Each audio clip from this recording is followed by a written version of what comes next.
We now look at an example where we're looking to prove whether or not functions are linear transformations. So to prove functions are linear transformations, we need to show that for all C in F and V W in V, TC or T of CV plus W equals CT of V plus T of W. Okay. We need to show that either this is satisfied or there's a nice example where this isn't satisfied.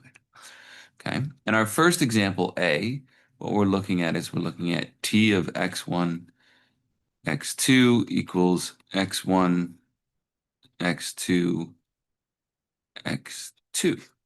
Okay. So what I'm going to do is I'm just going to let C be in R and X, Y be in R2, which are my vector spaces R2.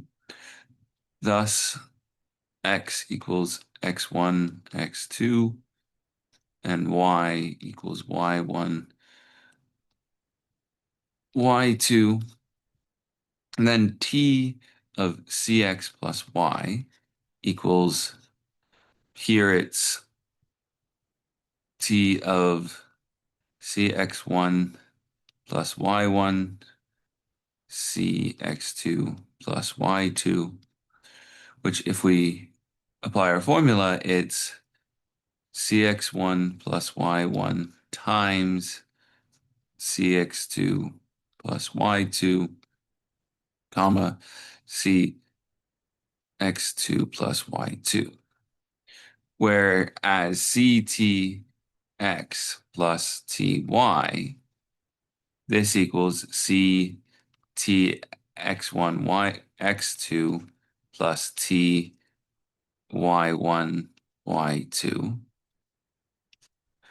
which equals C times X1 X2 X2 plus Y1 Y2 Y2, which equals CX1 X2 plus Y1 Y2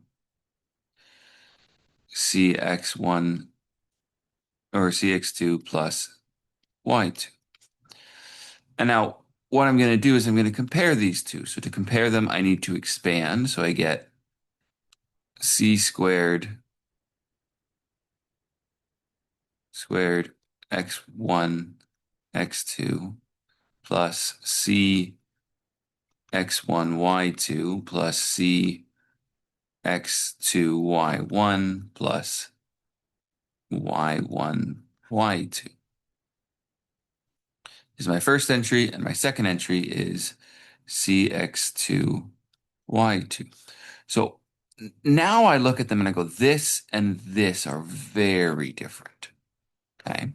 So I need to come when I see this, I look in my mind, okay, there's an example for this being very different. So what I'm going to do is I'm going to try to simplify things down to make it a lot easier. And I'm going to let y1 equal y2 equal 0. Because now this is going to cancel, this is going to cancel, this is going to cancel. Okay. Um, all these terms cancel down. And this is going to cancel.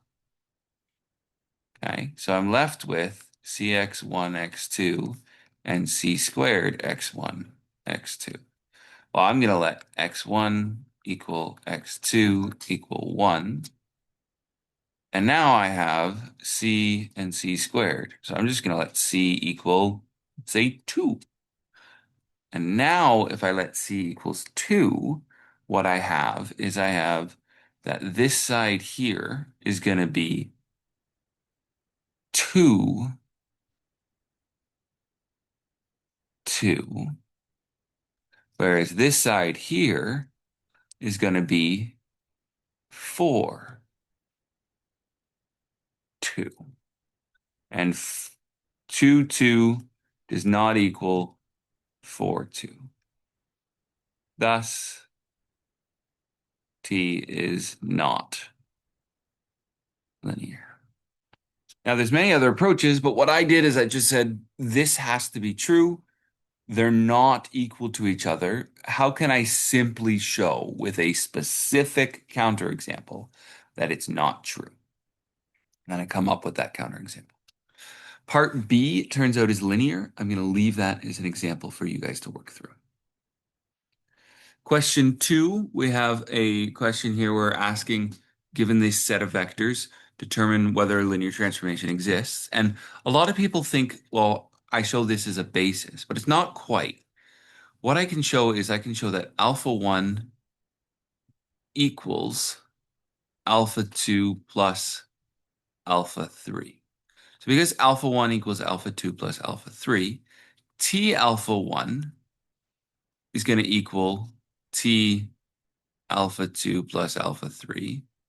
Using the linearity properties of T alpha 1 going to equal T alpha 2 plus T alpha 3, which if a linear transformation exists,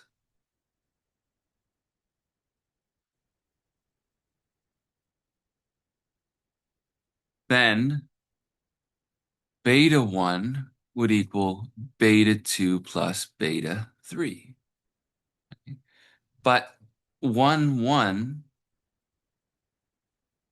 this would imply that 1, 1 equals 1, 0 plus 0, 2, which implies that 1, 1 equals 1, 2, as 1, 1 does not equal 1, 2, such a linear transformation does not exist.